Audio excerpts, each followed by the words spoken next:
TFO was founded almost on a whim by Professor Nikhila and myself in June 2020 during the lockdown.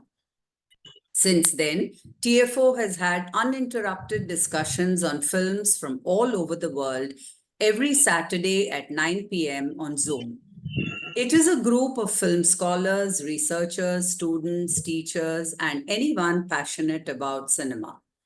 It has been our practice to invite people to select and lead the discussion of the chosen film, which we watch in our own time and place.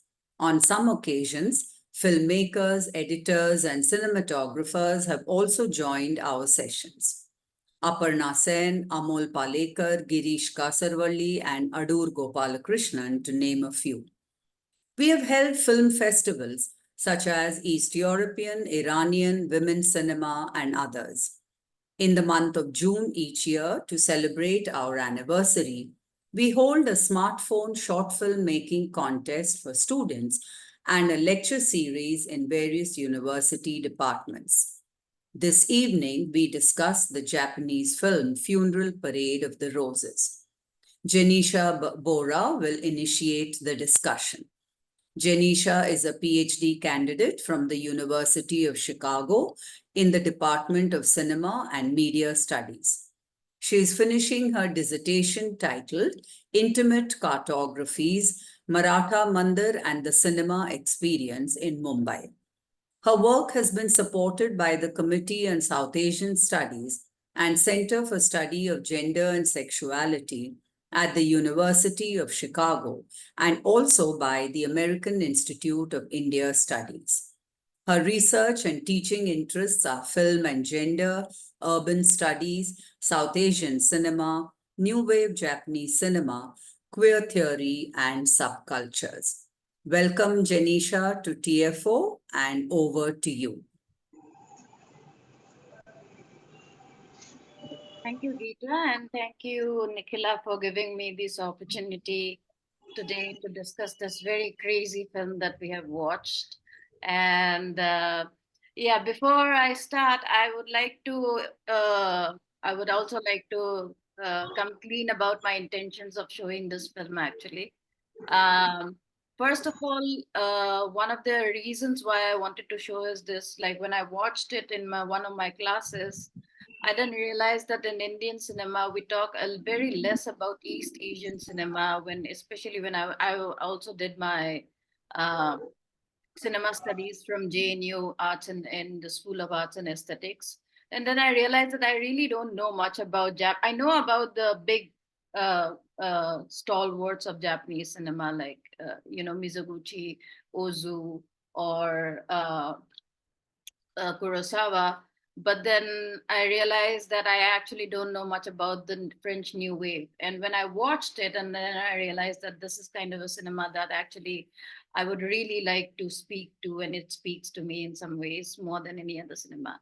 And the second reason is that, and this is one film which we will talk more about in the discussion section, but this is one film that I uh, thought was very less seen in India. Uh, and I had a difficult time to find out the print copy for streaming. Uh, the second reason why I actually suggested this movie is because I am actually writing a paper on this movie, which is why I wanted the audience to check whether the analysis that I'm doing of the film, which I'm going to discuss today, is worth it, or if I can change some things. So this is more of a kind of a, I would format it as a kind of a presentation of my paper, and then discussion about the things that I can uh, look through further in the paper. So I have titled this talk as Sites of Transgressions, Shinjuku in and Funeral Parade of Roses. Shinjuku is the city where Funeral Parade of Roses is set in. And I would like to start with a kind of a very self-reflexive and a particularly interesting moment in Toshio Matsumoto's exemplary and subversive film Funeral Parade of Roses. It is a gritty and sensorial exploration of Tokyo's Shinjuku underground culture of the 1960s. In a particular scene, Matsumoto interviews the actor Pita, who is also known as Peter in English language, who plays the film's protagonist Eddie, a young queer trans woman working at a bar in 1960s Shinjuku. Interrogating Pita about Eddie's character, the filmmaker asks, "What do you think about the hero? Do you sympathize with him?" Peter replies, "I'm not even going into the details of the I would not say misgendering, but given the lack of pronouns that were used at that point of time in 1960s, Matsumoto refers to Eddie as he. And in the same way, Eddie also replies in the film that his way of living resembles mine, his character too, pensively adding, "I understand him." The actor's simple yet subtly revelatory response admits that she takes comfort in identifying with Eddie in terms of her non-conforming lifestyle and sexuality. Indeed, the parallel lives of Pita and Eddie across the vectors of gender, sexuality, and occupation are not coincident at all. Rather, they show us Matsumoto's motive to blur the line between reality and fiction in his film by experimenting with avant-garde documentary and narrative forms. What might we make of Matsumoto's desire to disrupt? Before that, I want to know if do I have the access to share screen? Tarkeshwar, she wants to share her screen. Could you enable screen share, please? Also, if at any point, because I'm reading from my paper, I might be going a little too fast. So if at any point I'm going too fast, not realizing that, anybody can stop me and ask me to slow down. I would like to do that. No, don't worry. It is perfect. Yeah, you can share your screen. It's enabled. Okay. All right. What might we make of Matsumoto's desire to disrupt, transgress, and recalibrate the boundaries of documentary cinema? We can glean some insights from his bold statement of intent in the essay Theory of Avant-Garde Documentary Cinema, which he wrote in 1963, where he argues that the most urgent task facing us as documentary filmmakers is to break up from the very foundations, the impasse created by the so-called Griersonian phenomenology, above all method, and to liberate the meaning of the phrase documentary filmmakers from the fetters of naturalism. Let me just open the. Okay. So this is the quote that I just read out. Namaskar, my name is Surjo Saha.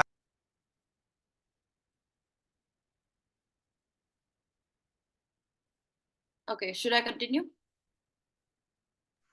Namaskar, আমার নাম Yeah, Surya. please continue. Okay.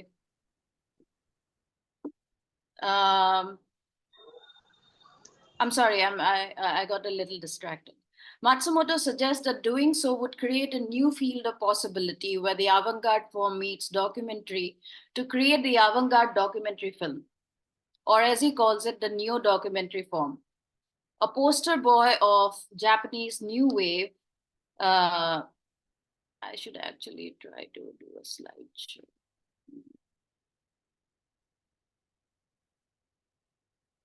Is this visible clearly now? Yeah, Yes, it is. Okay. All right. A poster boy of the Japanese new wave, Matsumoto's theories of cinema were every bit radical as his films. As a filmmaker who sought to challenge the viewers by disrupting the definitional landscapes of cinema, Matsumoto's choice to set Funeral Parade of Roses in Shinjuku is especially significant and in line with his aesthetic and stylistic ambition. Beyond its reputation as Tokyo's underbelly of sex, drugs, prostitution, the Shinjuku district also played host to a variety of youth counterculture movements, an avant-garde scene, and the experimental art scene. It also was the host of the emergence of the Japanese New Wave cinema.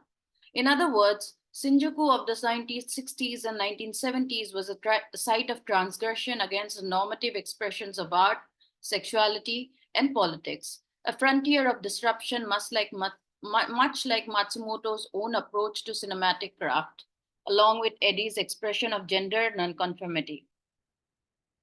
Eddie in Shinjuku, or rather, Eddie in Shinjuku, sets up the field of transgressions for Matsumoto to express the neo documentary form.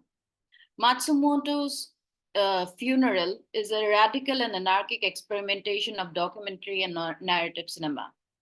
The film follows a non-linear structure that flows parallel to the documentary footage of interviews with the actors about their and their characters' life in Shinjuku, such as the excerpt that I quoted at the beginning of this presentation.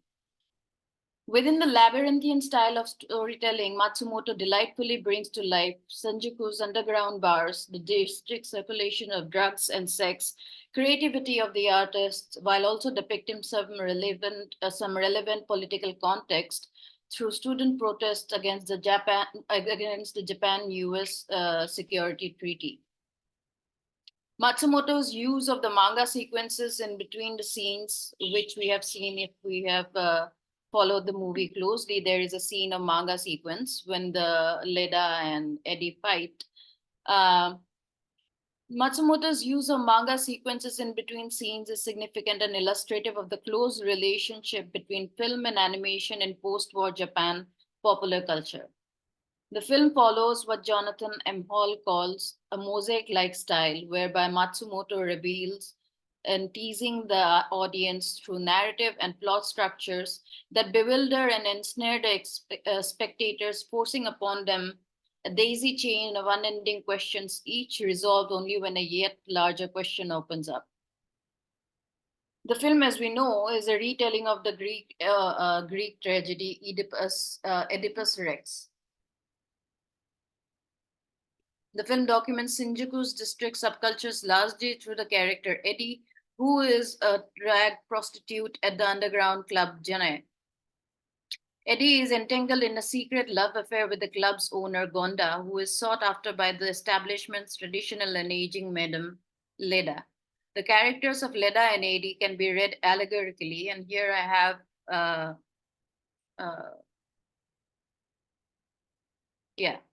The characters of Leda and Eddie can be read allegorically in that they are evidently stand-ins for the old and new Japan. Eddie furtively makes budding plans to take over the club from Leda. However, when Leda apprehends the plan and finds out about Eddie's secret affair with Gonda, she tries to hurt and disfigure Eddie. Gonda subsequently disparages Leda and confirms her fears, following which Leda kills herself. As in the Greek tragedy Oedipus Rex, where Oedipus gouges his eyes out after learning that he slept with his mother, Eddie similarly blinds herself after realizing that Gonda is the father who had abandoned the family when she was young. The film reveals Eddie's traumatic past bit by bit through flashbacks that include her fatherless childhood, her preference to cross-dressing, resulting in a denigrated treatment from her mother, experiencing sexual abuse from her stepfather, and finally, murdering her mother. A partially burnt photograph that recurs throughout the film becomes the main clue for the truth about Eddie's father. After Eddie stabs her own eyes with a knife, the film cuts to a non-sequitur shot of Japanese television personality saying, "Frightening, cursed destiny of the man. What a composite of cruelty and laughter. Let's look forward to the next program. Goodbye." Following this, the film ends with a bloodied and blind Eddie fumbling out in the street of Shinjuku amongst a crowd of passive onlookers.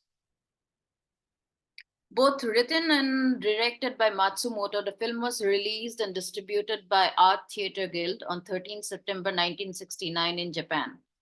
By the 1960s, ATG, that is the Art Theatre Guild that produced this film, were known for their art house and independent productions that paved the way for a distinct kind of cinema that would be later recognized as Japanese New Wave. Started as an independent distribution company for foreign films in 1962, ATG quickly shifted gears to distributing Japanese films that were rejected by other major studios.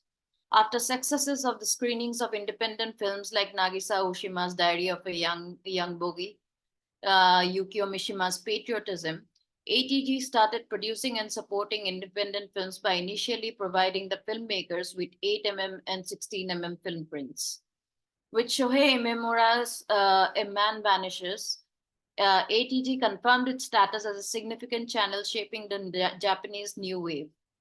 The art theater Sasorija, which is also known as the Theater Scorpio, which was built in the basement of ATG's Shinjuku Banka Cinema, brought together several contemporary artists and became an important venue for experimental film.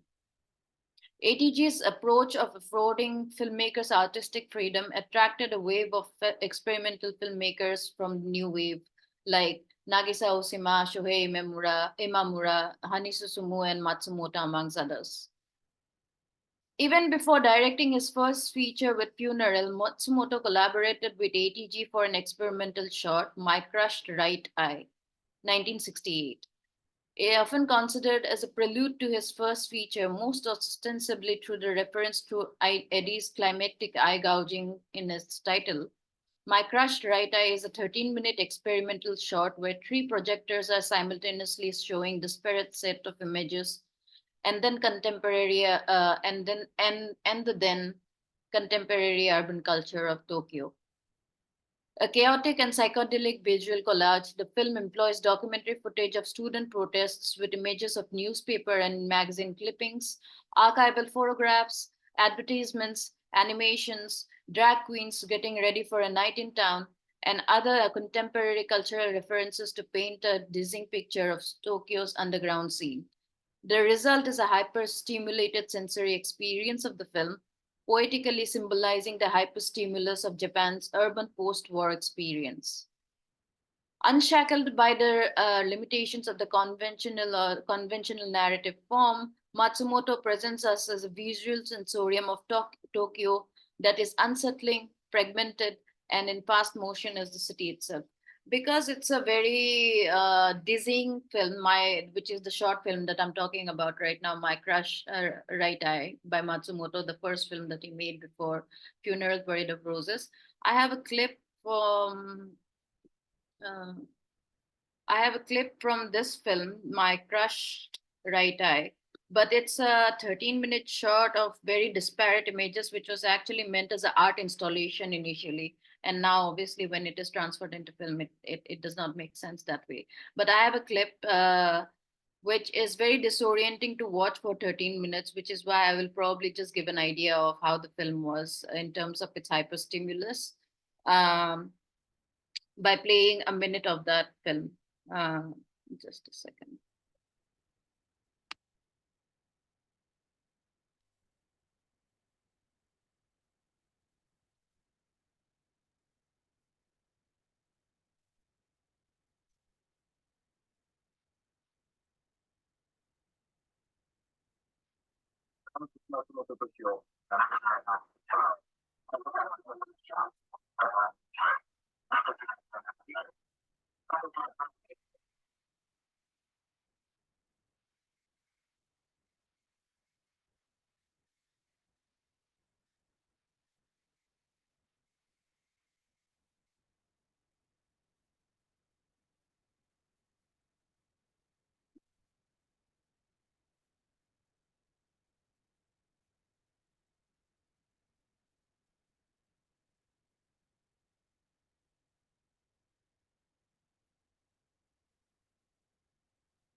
100km.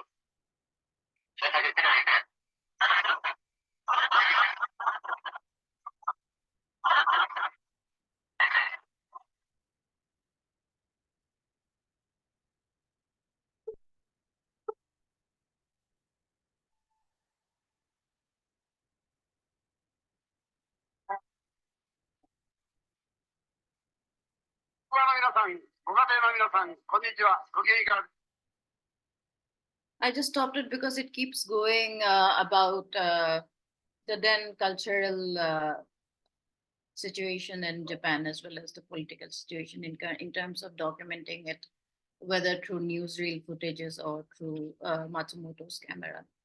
This technique of slicing up images and editing them in a disorienting and seemingly random way is similar to avant-garde techniques of French filmmakers like Chris Marker, Jean-Luc Godard, and Alain Resnais.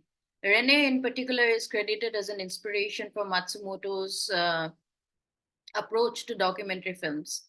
His experimental short Guernica 1950, which he made in 1950, takes Picasso's famous 1937 mural-sized painting of the same name as its subject and rearranges it to show a violent juxtaposition of fragmented images. With a haunting musical score and the celebrated French actress Maria Cazares reciting Paul Olvert's poetry, the film translates fragments of the painting into a frenzy of images. Matsumoto notes in his essay on avant-garde documentary about this film, that is Guernica. The film casts aside all the lukewarm sentiment and analyzes Picasso's passionate image by tearing it into pieces. The camera cuts the painting into multiple parts, stealing away the meaning of those fragments as it sets them off against each other and brings them into a violent juxtaposition. Battered images of people from all periods of Picasso's work appear and disappear through a masterful use of double exposure, producing an airy sense of supernatural world, an overwhelming viewer with a feeling of peculiar tension. So I have another clip to show from the film that is Alain Resnais's Guernica, and I will show again 3 minutes, not just 3 minutes, around 2 to 3 minutes of Guernica, because that film was the inspiration for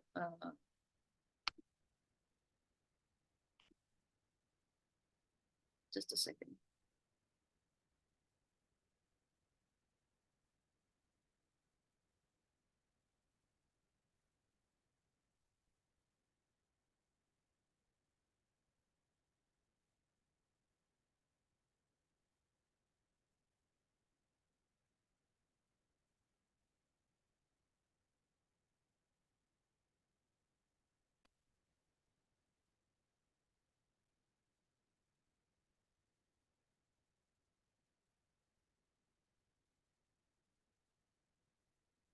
Can you see the screen? For some reason, I can't see the screen. We can see it. Is it the YouTube clip? The YouTube page. For some reason, it's not showing on my. Okay, this is going to be a issue, it seems.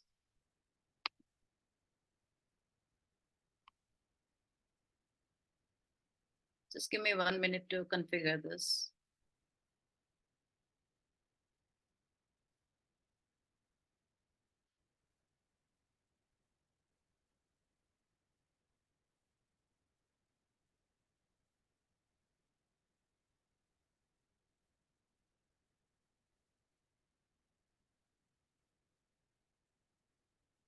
Okay.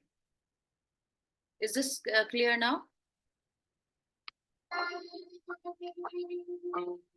This is Alain Resnais's Guernica.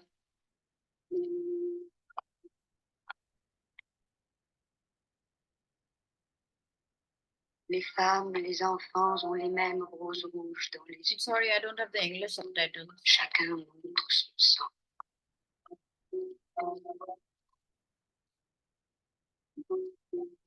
Dire que tant d'entre nous avaient peur des éclairs, peur du tonnerre, que nous étions naïfs. Le tonnerre est un ange, les éclairs sont ses ailes. Et nous n'étions jamais descendus dans la cave pour ne pas voir l'horreur de la nature au feu.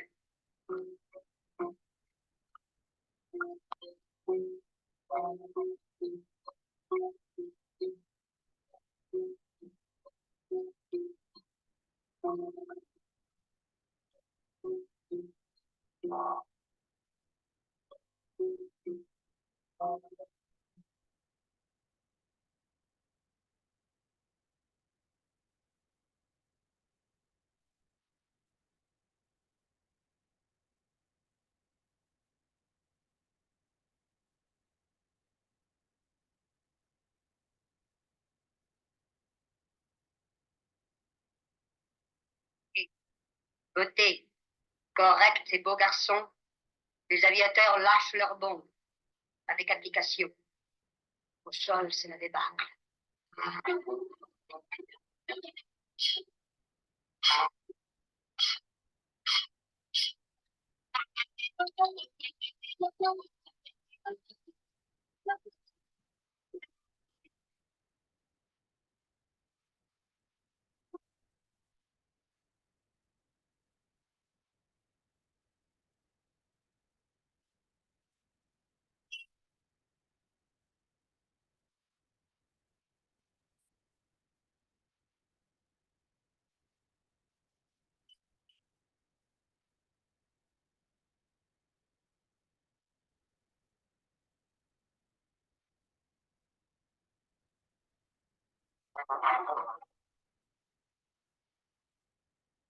Sur les hommes du sang, sur la bête du sang, une vendange dégoûtante et plus puante que les bourreaux eux-mêmes, pourtant purs et propres.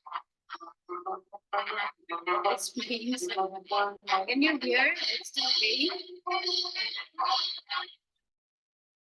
I think we Yeah, have it is lost. still playing. Now it has stopped.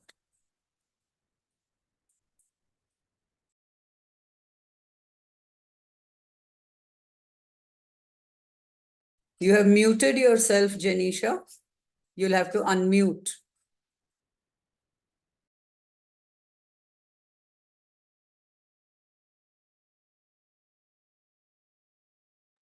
Give me 1 second. I'm just trying to figure out where the sound is coming on my computer.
What's happening? She has rejoined. Oh, okay, okay. Sorry about that. I had too many tabs open and I was not sure which tab was playing the video. Okay. So, am I audible? Yes, yes, you are. Please carry on. Okay. So we just watched Ellen Renee's clip of Ellen Renee's Guernica. For Matsumoto, what was striking about this film was that instead of showing Picasso's Guernica as a tableauist whole, it showed Picasso that Rene saw, or Rene seeing Picasso. Rene's personal response, as expressed through the film, offers a dialogue between Guernica, the painting, and the subjectivity of the filmmaker. Through montage and framing, Rene seeks to translate interior vision as it converses with the outer world of the object, that is the painting. Yet for Matsumoto, the significance of René's work goes beyond this conventional sense of subjectivity imprinting on the film. Remarking that the film Guernica on the outset appears not to show the painting how it really is, Matsumoto notes on the contrary. The film refuses to selfishly take the painting simply as material. Indeed, Matsumoto applauds René's Guernica for creating a Guernica that René sees, one that is a product of dialectic between the internal world of the filmmaker, that is the unconscious, and the external world of the painting. For Matsumoto, the documentary realism requires that the author's subjective, that is the sutaiteki expression, that is the sutaiteki in Japanese, expression of reality, engage with reality documented. In a more explicit expression of this argument, Matsumoto writes that it is necessary to become aware of the territory of the unconscious form of realism, such as the documentary form, that we have ignored and make it the subject of the film. As the avant-garde form is particularly suited in terms of affording space for such expression of interiority and unconscious, Matsumoto's philosophy about realism and the territory of the unconscious can be most effectively realized at the intersection of a documentary and avant-garde form. Matsumoto terms this new form, or rather this new method, as neo-documentarism, a merging of documentary and avant-garde forms where the document, that is the material reality of facts, interacts with and is experienced by the subject. My Crush Tie puts this method to test through fragments and images of a reality of a certain moment in history, translated through the filmmaker's subjective expression. A year later, My Crush Tie was followed by Matsumoto's first feature, that is the Funeral Parade of Roses, where he experimented further with this treatise. In Funeral Parade of Roses, Matsumoto sets the ground for a deliberation between the inner and the external world, not just of the filmmaker, but also of the actors in the film. The way in which the narrative fragments are sutured randomly with talking head interviews of actors allows the filmmaker to effectively blur the lines between avant-garde and documentary, between objectivity and subjectivity. Matsumoto expounds on this dialectic approach, and I have a screenshot of this before but I will speak it as well. Matsumoto expounds on this dialectic approach. I wanted to make a kind of experimental dramatic film that had not existed before. I was provocatively raiding the fiction film world as a guerrilla. Thus, in this project, my creative intent was to disturb the perpetual schema of a dualistic world in dividing fact from fiction, men from women, objective from subjective, mental from physical, candidness from masquerade, and tragedy from comedy.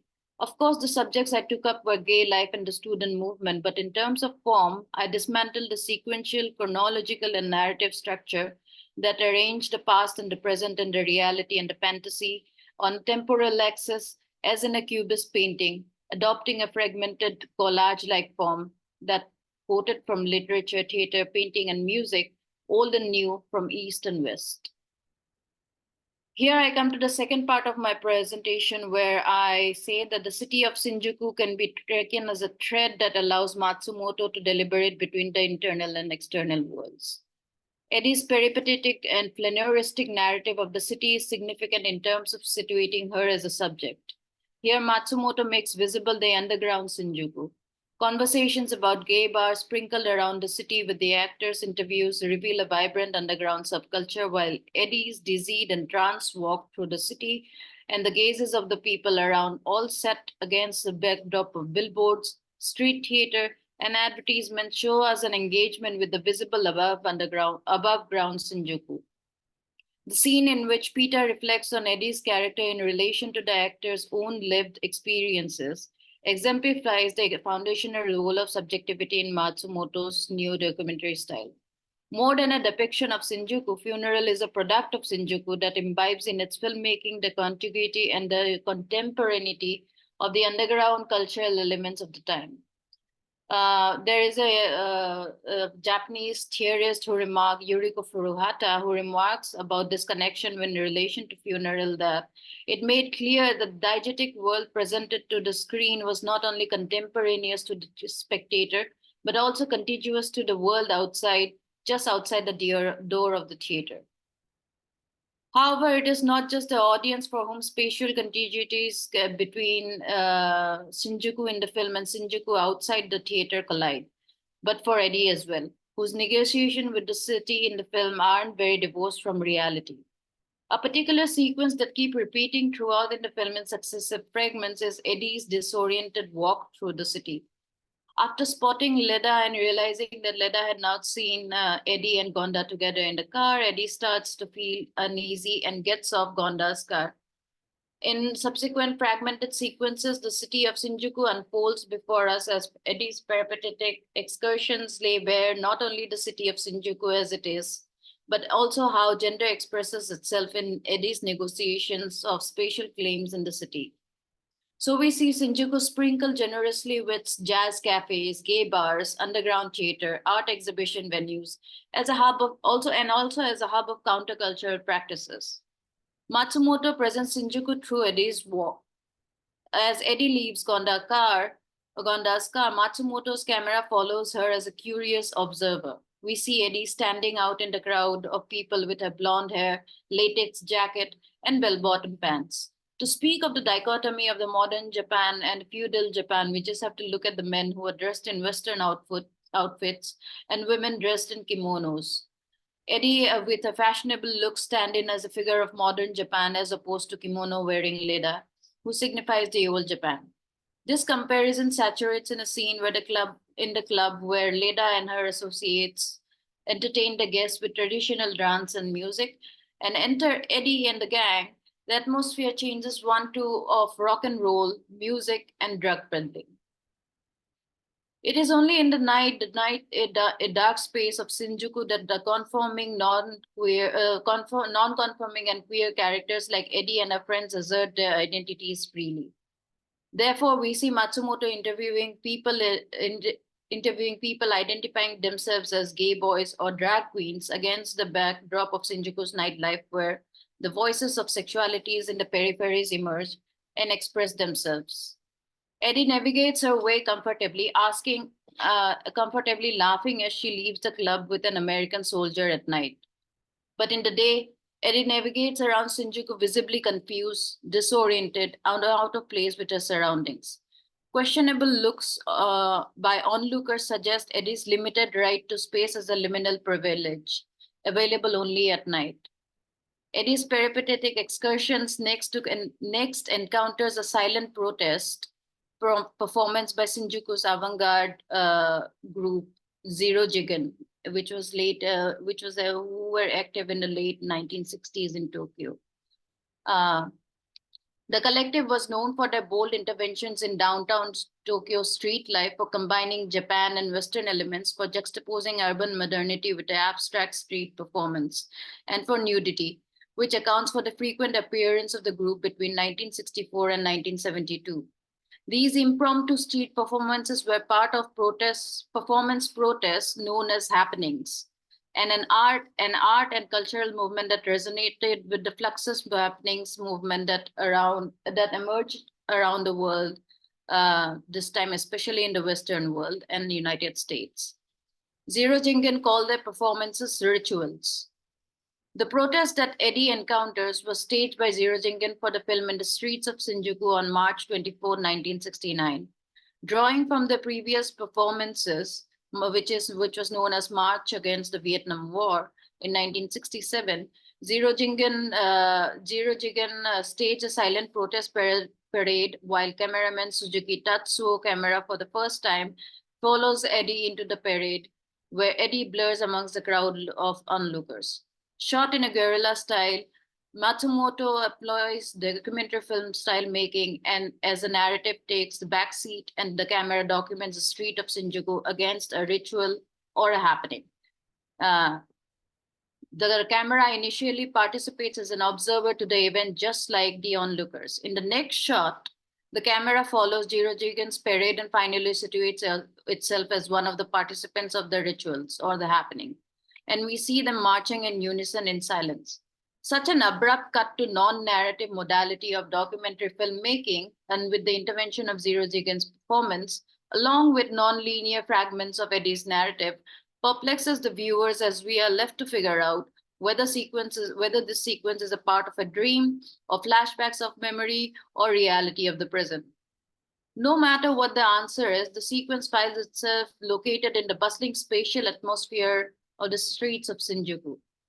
However, this question still persists. If the performance wasn't an actual event or a ritual and was staged for the film, what does it suggest of Matsumoto's motives in the film? As Jiro Jingen's rituals use the street as a site of performance, Matsumoto's camera not only documents the street but also becomes a part of this performance in observing Eddie, initially just as onlookers do. Later, the camera assumes the position of the performer in the group, navigating and performing a street theater. The camera becomes a part of the performance. We can argue that the use of street as a site of encounter between different cultures, ideologies, transgressions, and spatial regulation, and a departure from the narrative at this moment confers upon it the same characterized elements of a happening or a ritual. In this way, we can see that the sequence is a modality that is an event, therefore folding itself into Shinjuku's underground avant-garde culture. The camera colludes with Jiro Jingen performance, and reciprocally the ritual accompanies the themes and stylistic ventures of the film, while simultaneously posing a challenge to the framework of the film medium. By inscribing itself into the avant-garde elements of Jiro Jingen, Matsumoto realizes his aim of an avant-garde documentary film, or in his words, the neo-documentary form. The film then becomes a site whereupon the event is not only staged, but also becomes an event in filmmaking, in the process whereby the film equals the event of a street performance, just like Jiro Jingen. Following Furuhata's argument, we can assert that Matsumoto unifies the spatial contiguities between the streets of Shinjuku performance theater and the screen through the film, something that he aimed for in his manifesto. Here, with the camera operating as both the observer and the participant in funeral, it inscribes within itself Shinjuku, Eddie, Jiro Jingen into the same diegetic space of the narrative. In doing so, Matsumoto successfully amalgamates reality and fiction while disrupting them continually at the same time. Through funeral, Matsumoto presents new coalitions among the various rightful claimants to Shinjuku, despite their ideological differences. With regulations by authorities to police the space, especially after the West Exit Underground Plaza incident of 1969, Shinjuku was a complex space of power negotiation, simultaneously a stage for numerous countercultural actions, and increasingly regulated space developed for commercial profit. Taro Nettleton draws from Henry Lefebvre's political claim about the right to the city to place the anti-establishment characters in Shinjuku, where the city can only be formulated as a transformed, renewed right to an urban life, as long as urban is a place of encounter, priority, of use value. He points out that Shinjuku is where the city, the country bumpkins, outlaws, yakuza, futen, beggars, homosexuals, prostitutes, these are in quotes, find their place along with the legitimate citizens of the space. He observes that in funerals, Shinjuku is not much of a geographical location as a web of immanent, impermanent alliances and networks, a model for a new kind of interpersonal association and of the social that refuses closure or stabilization. With countercultural characters like Eddie, funeral posits these characters into space and documents them navigating and negotiating their rights to the city. There are queer individual drug users, student radicals, gay African-American GI, the girl gang members, film experimentalists who find their right to claim and navigate the city only at night when Shinjuku underground culture comes to life. Therefore, we see queer queens interviewed at night, the drugged youth lost in the smoke at night. Eddie and other film experimentalists celebrate the wild youth with rock and roll music in darkness of a hippie den. We also see Guerra, the assumed leader of the film experimental group, and his friends frolicking about at night, aimlessly playing with an inflated couch. Shinjuku of the industrial day life questions Eddie's right to space when Eddie is disorientedly walking around the city. In another scene, this attitude is manifested in a street fight between the quote unquote real woman and Eddie and friends, the former raising fingers on Eddie's sexuality and queerness, questioning their femininity. Shinjuku of the Night welcomes the peripheral characters that are the products of urbanity. Matsumoto saw Eddie and other queer queens as countercultural and political agents in a political atmosphere where sexuality as a political expression was a subaltern category. Funeral contests this paradigm politics to question the heteronormative logic, thus making it a political film. For Eddie, Shinjuku simultaneously is a private and a public space where her rightful spatial claim to space is like her diseased walk.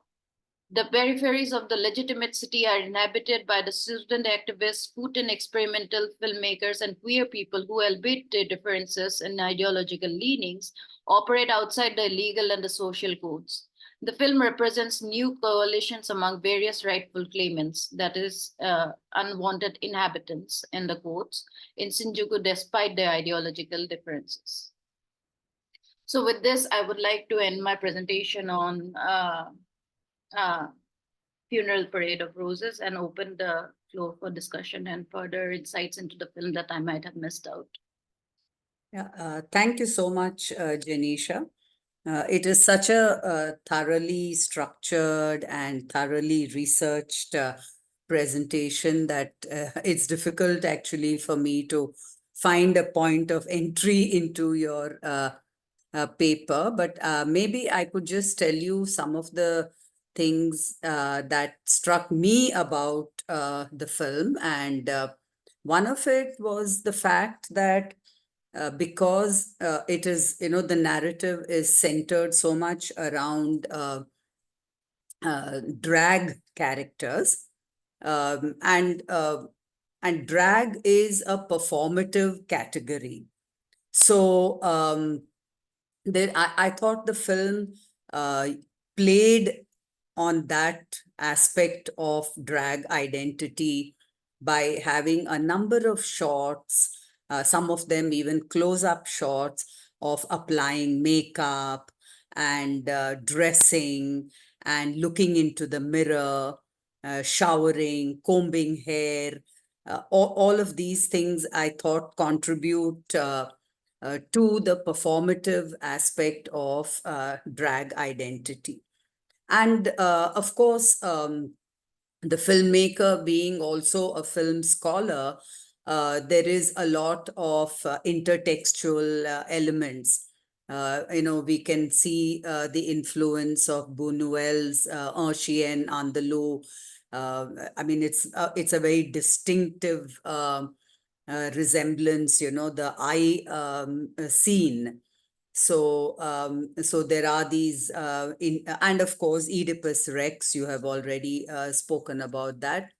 So a lot of intertextuality in the narrative. And yeah, it's definitely not a conventional narrative film. It is an experimental film, much like Buñuel's cinema itself. So, so these are some of the things that struck me while watching the film, and I'd like to bring in other opinions, comments, questions now.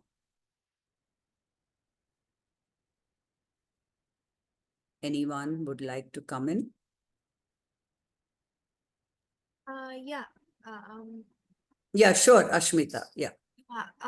One of the things that you mentioned was the fact that how, because he constantly plays with the limits of genre, and there is also, like, he plays with horror and comedy, which I believe is supposed to imply the other playing of the subjective and the objective.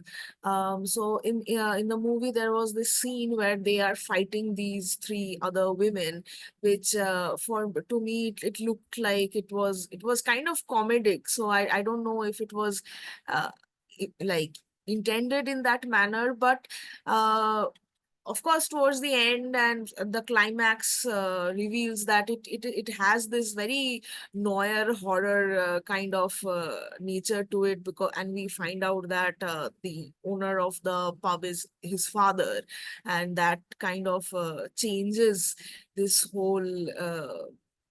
I believe somewhat it changes how we believe, like look at the film in retrospect. So I just wanted to know your opinion about how he plays, and what do you feel about this intermingling of horror and comedy more. And I am just curious because I haven't watched his other movies, like this thing specific, like specific genre, like aesthetic or literary or like cinema genre of playing between that and not just the form. Does that persist in his other movies, or is it specific to this one because the theme also ties up to questions of gender and sexuality, where such breaking down of genre will be even more pertinent? Thank you, Ashmita, for that comment. Yeah, as far as I have actually researched on Matsumoto, he wrote this very influential essay in the theory of avant-garde cinema in 1963, from which I quoted in the first slide. So he was mostly against the idea of a Western kind of approach to documentary cinema. So in his the reason why I brought up his influence from Guernica and this film is because in this film, it's documentary, yes, but documentary is as seen by Matsumoto, as he is trying to do, as like in the sense that how Hélène René saw Picasso's Guernica and made a film out of it in terms of his own subjective experience with the text material.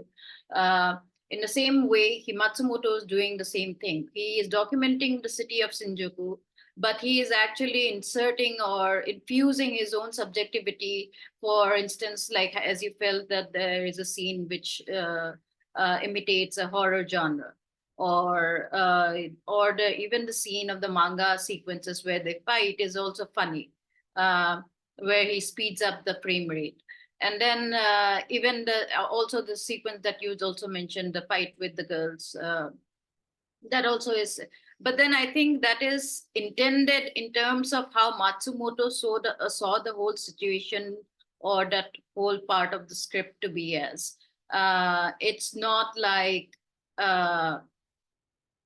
it's not a straightforward documentary evidence of Shinjuku at the time, but his own interaction with the city and how he sees us, even probably through comedic or through horror tropes. I would think of it like that, probably. Given his manifesto and what he says in the manifesto, that he wants to shake up things, in short.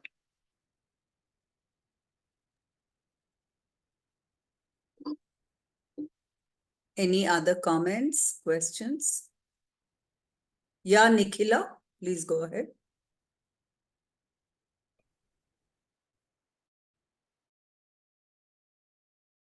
Nikhila, you have unmuted. Would you like to speak? Yeah. Yeah, okay. Go ahead. Jenny, first of all, I mean, it was a wonderful, wonderful. Can you hear me? Yeah, very much for a wonderful, wonderful presentation, because it, really felt ideas, things that, had really not fallen in place for me after watching the film. And it was a kind of a fragmentary watch as well. I mean, the film is fragmentary, of course, but my watch also was pretty, fragmentary, the process. So I only got glimpses of the film and tried to piece some sense out of my watching experience. But thanks to you, it's a film that certainly I would like to revisit. And one of the things certainly that I thought was, I mean, like there are so many interesting ideas, for someone interested in gender and sexuality in this film. So I thought this is a film that, probably again in that context, I might want to watch again. And I also want to say one more thing, Jenisha. Scholars like to us. So when you said that you're writing a paper and you would like to present it in this forum, really, that is in some ways the purpose of TFO, so that scholars can try out their ideas with us, and in the process, of course, introduce to us Sorry to as interrupt. well. Sorry to What interrupt was you, interesting Nikhil. from your presentation, Vardhan? Sorry to interrupt Yeah. you, but your audio is of very bad quality. Maybe you can switch off your video because it says talking film Okay, online okay. network bandwidth is low. Yeah. Okay. Is this better? Yeah, much better, much better. Please go ahead. Okay. Uh, yeah, so I was saying, Jenisha, that your use of the forum of TFO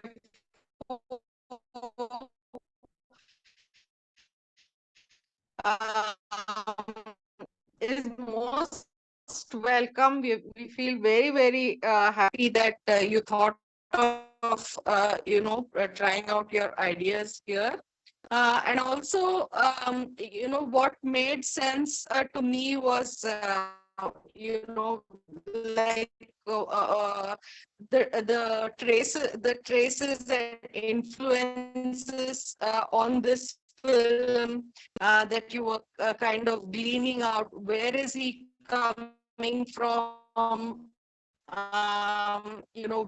Where are these? What do the fashion, from animation to such diverse genres, documentary, to various else? I thought clarified.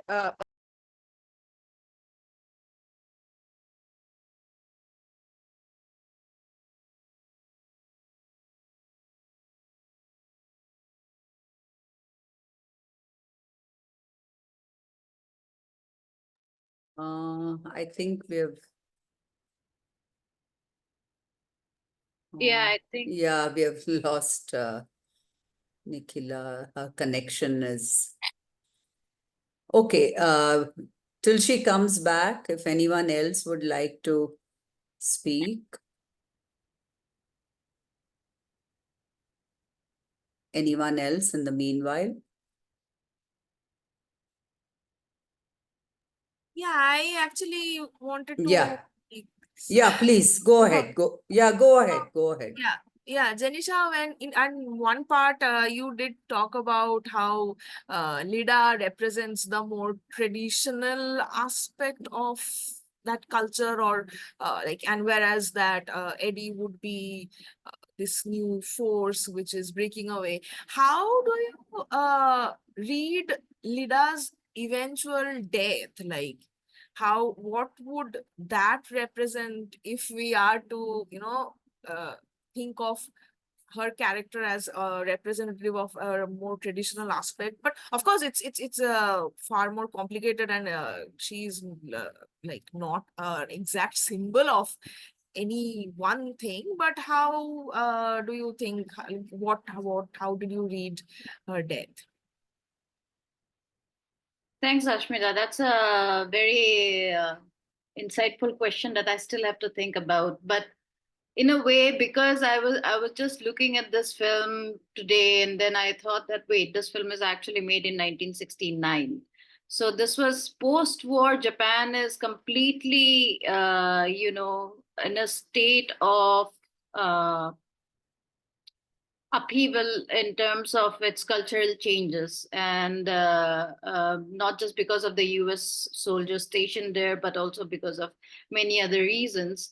But by 1970s, if you look at Japanese culture, you have electronic music coming up, which was actually one of the first places to have electronic music in 1970s by this band called Yellow Magic Orchestra, of which Ruchi Sakamoto was also a part. But that goes into my music thing. But during this time, Japan had actually tried to shed off the traditional culture that it had been holding. For instance, like, which is why the new wave cinema, for instance, like, if you look at most of Kurosawa's film, not most, but few of Kurosawa's films, or Mizoguchi's films, or Ozu's films, they deal with the Edo period. They deal with the traditional stories of samurais, the traditional stories of geishas. But when the new wave came in Japan, it became a kind of a testament to the changing culture of Japan, which was slowly moving away from this kind of stories to the contemporaneous society and the contemporaneous stories that was being produced in Japan at that point of time. So I think Leda's death was a kind of a signaling or a hearkening to this changing uh, situation in Japan with the new taking over the traditional. Yeah, right. Thank you. And the roses, Janisha, is it just about her favorite flower, or is it does it have? Yeah. I actually forgot to mention a interesting anecdote about the whole funeral parade of roses. So actually, it translates to Bara no Soretsu in Japanese. So what happens is that the roses becomes the word in Japanese pansies, like pansy is the flower. But Okay. also pansy is a kind of a slang that a derogatory slang that is used for queer communities, Yeah. queer people and all, which is why this was the kind of the so even when you see the film, there are pictures of, like, not pictures, there are scenes of these men standing with their buttocks, and then you see one man standing with their pansy flower or rose. So that's the kind of the signaling that he is giving towards that this is a story about queer people, and it's the funeral parade of one of the queer people who's Leda. So I think it had to do with that. And it's also specified that not real plastic roses. Yeah, plastic roses, which is again meta to say something else about society, how they think of these queer drag queens. Right. Any other? Yeah, Nikhila says her network is poor, so.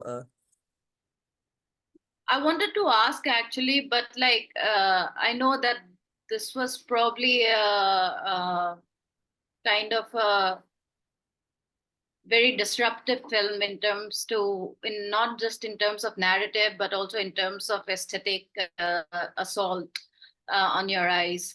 So I just wanted to ask, like, how did people interact with the film? I know that it might not be one of those films that you like, but I wanted to know how people engaged with the film, whether you liked it or not. Would anyone like to answer that? Well, it was I difficult. Yes, Shabri. Yes, Shabri, go It ahead. was pretty difficult to keep the pace, to really keep oneself updated, because it's pretty fragmented and disruptive. It's chaotic, to say the least. So as I was watching the film, I had to constantly remind myself, Jina, this and this is going on. It's a pretty difficult experience, but once you get through it, it actually is quite rewarding. it feels quite rewarding. It's not, I don't think it's meant to please someone. I don't think it's meant to please the audience as such, quote unquote. But it is an interesting experience in itself. The chaos, to experience the chaos. Thanks, Avari, for this. I also thought that, like, first of all, I think this film needs repeated viewings to able to piece Yes, the yes. single- It's like singular one of those narrative. literary pieces that you need to keep reading and reading and reading. Yeah. And also, like, I would not like to bring in the very bad reference in terms of like Memento, but it's like that. You have to keep repeat watching it so that you can frame a singular narrative so that you understand it. Yes, matlab, everybody's narrative is gonna be different. Yeah, exactly. There's no single understandable or graspable narrative in here. Yeah. It's something, it's just a brief structure that you can construct inside your head to satisfy your own mental questions, or I don't know how to put it. It's so chaotic, I don't even know how to put it. I watched Yeah. it twice already. But I also think that is in it that is in line with his intention to make it into a kind of a film. Like, as I said, like, I showed the film that he made before this, which is the My Crushed Right Eye, which is like a mismatch of chaotic images, which are like a kind of assault almost to the senses. And he was actually referring to the hyperstimuli of post-war Japan, in terms of its rapid growth, as well as trying to leave the traditional society and this tradition and this rapid change. So he was trying to, I think, capture that through this non-linear narrative and fragmented nature of the film, to give that sense of the hyperstimuli that is happening in the Japanese society at that point of time, with a lot of things going on. Some of the Yeah, thank- images I felt were sorry. Go ahead. No, sorry. Yeah, I just wanted to say that for me personally, the fact that there was, like, a defined climax where it was foreshadowed throughout, the fact that, like, what exactly is the deal with his dad and with the burning photo, and in fact that it culminates into a very, very defined climax, I would say. Like, so that is what, despite the film being so disruptive, that makes it into still, like a narrative, like a feature film narrative, despite the disruptive nature. It somehow builds up cohesively at the end, about like, here is the documentary part, here is the fiction part, here is the experimental part. I mean, if you look at it now, but while you're watching it, you don't realize that it's actually experimenting with a lot of genres and a lot of styles as well. Right. I was about Yeah. to say, yeah, No, yeah, go. Geeta, I was No, about no. to say that. Yeah. I was about to say that yeah, a whole lot of what we see uh, seem like flash forwards in retrospect. So I don't know, but I thought maybe they are presaging what is coming later in the narrative in some way, so that we only make sense of what we see retrospectively. So the process of viewing it, usually we try and build our meaning as we go along. I think we have to unlearn that way of watching this film specifically. Yeah, that's all. I don't know if I was audible, Geeta. No, you were. No, I Absolutely. completely agree with it. With this film, even when, and I mean, imagine my confusion when I did not know anything about the film and I went to the film for the first time. When I watched it, I did not know that this is a retelling of Oedipus Rex. So for me, I mean, people who knew that in the end this will happen.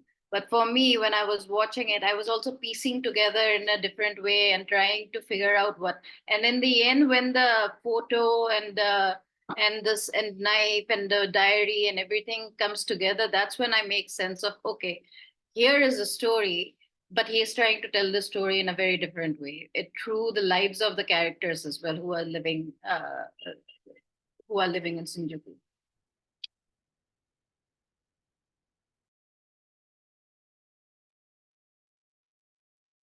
Any more responses, questions?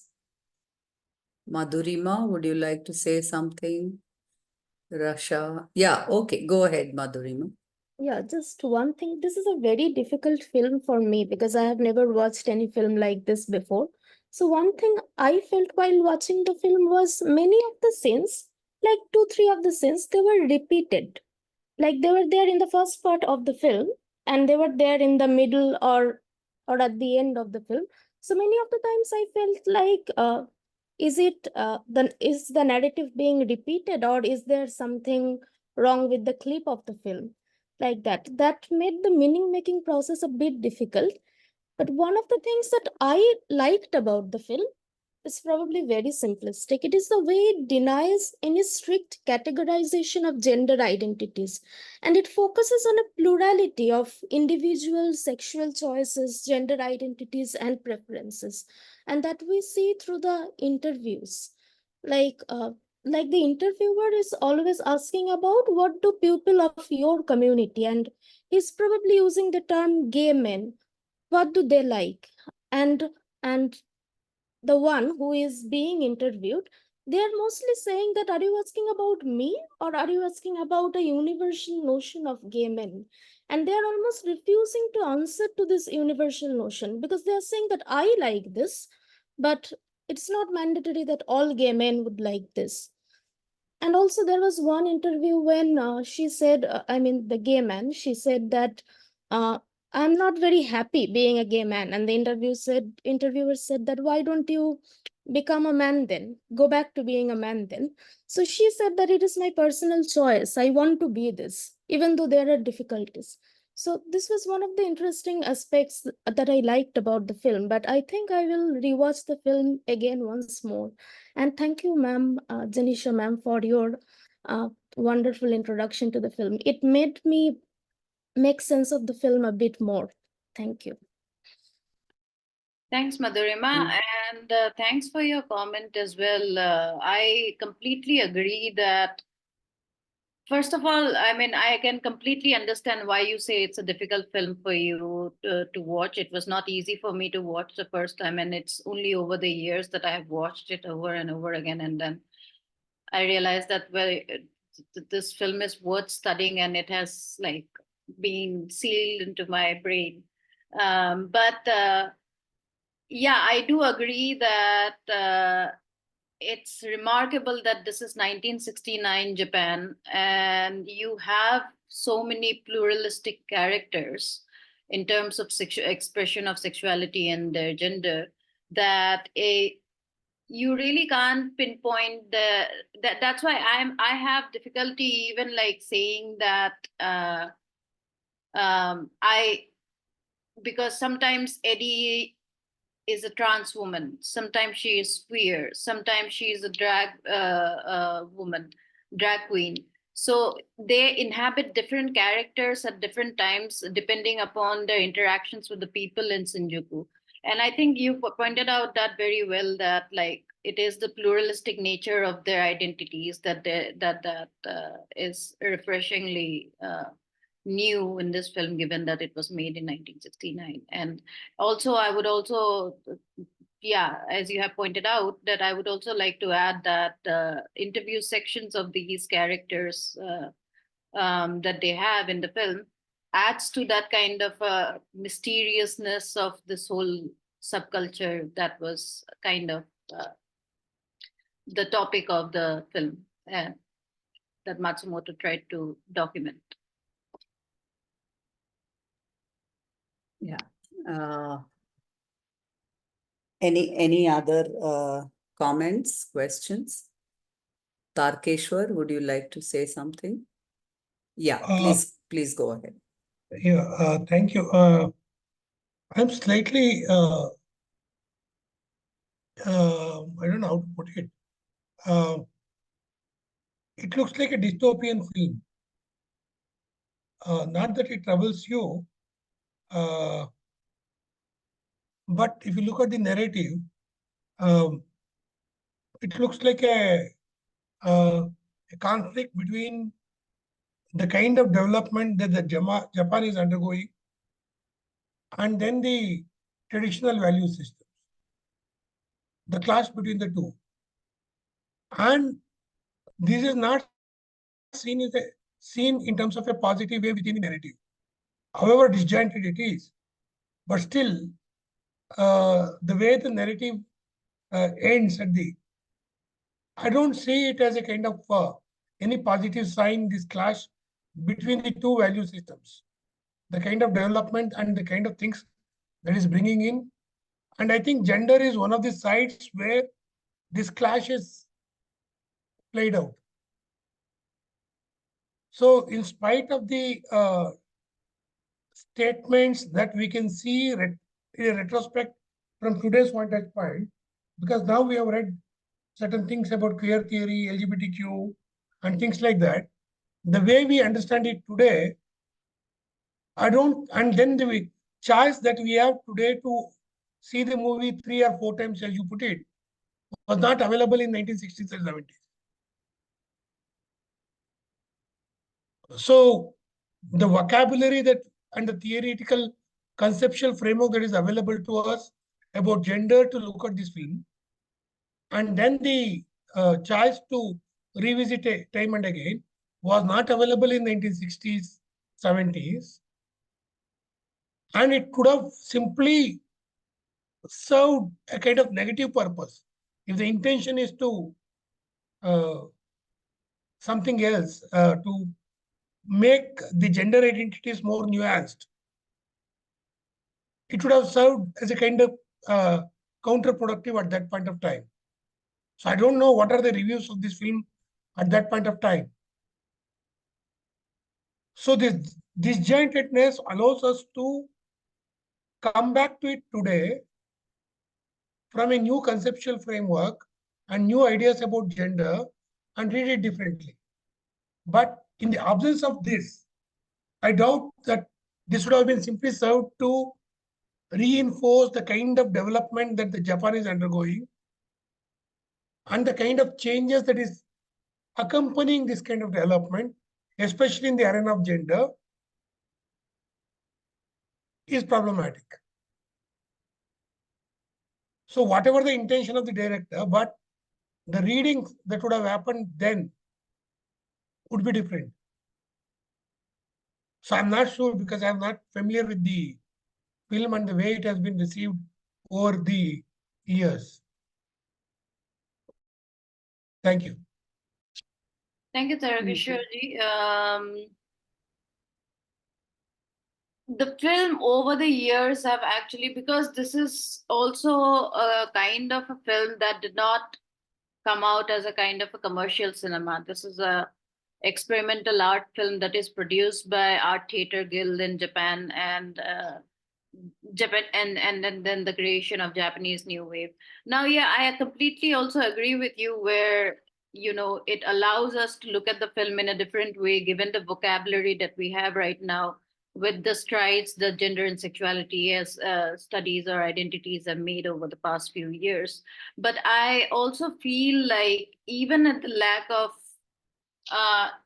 even with lack of that vocabulary, I don't think Matsumoto, it is dystopian, but then Matsumoto was not taking any, in my opinion and in my reading of the film, he was not taking any kind of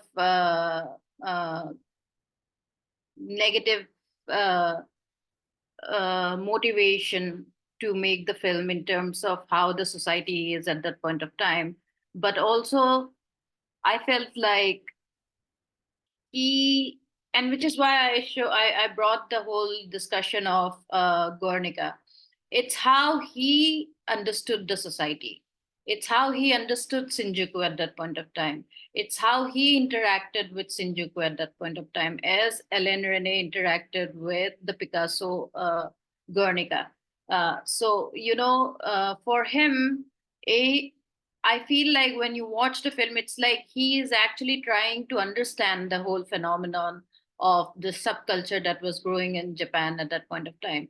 But I don't think that there was any kind of motivation in him to uh, uh, show them in a negative light or anything. It was his idea of how he engaged with the world around him in Shinjuku, and that's why you get the interviews with the characters as well. Yeah. I think Yeah, thank you. In the chat box, Yagnashri has made an interesting point. She says, how do you look at the climax in which Eddie moves from darkness to light? If we remember the end scene, she's in a very dark space, right? And then she comes out, and in fact, the screen almost turns white when she's out. So, with her blindness, there is light. And when she had sight, there was darkness. So, what would you make of that kind of a configuration? I would not actually take it too literally in terms of the darkness and the light, but there is the climactic scene is actually very revealing in many ways, because what I was talking about in the first part of the presentation, where I said that the camera of the film at one point of time becomes a kind of a street performance in itself, as Zero Zingen does the street performance, where camera imbibes that character of being a street performer as the other performers protesting against the US war treaty. So I feel like during that time, when the camera diegetically becomes a part of the narrative or the document that is documenting, it's a similar kind of I would say, amalgamation of different kinds of style that is employed in the climactic scene. Because when you see that in the fictional world, she has gouged her eyes out, and she is walking through that dark alley towards the outside.